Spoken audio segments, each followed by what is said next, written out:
তুমি যেই হও, আমার সামনে এসে দাঁড়াও।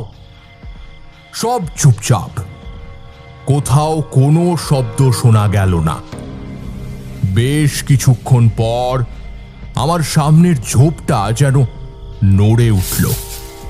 বিভূতি, তুমি বললে হয়তো বিশ্বাস করবে না, আমি পরিষ্কার দেখতে পেলাম সেই ঝোপের আড়াল থেকে বেরিয়ে এলো একটা মনুষ্যাকৃতি প্রাণী। প্রাণী বললাম কারণ ওরকম রূপ কোনো মানুষের হওয়া সম্ভব নয়। কি বীভৎস তার রূপ!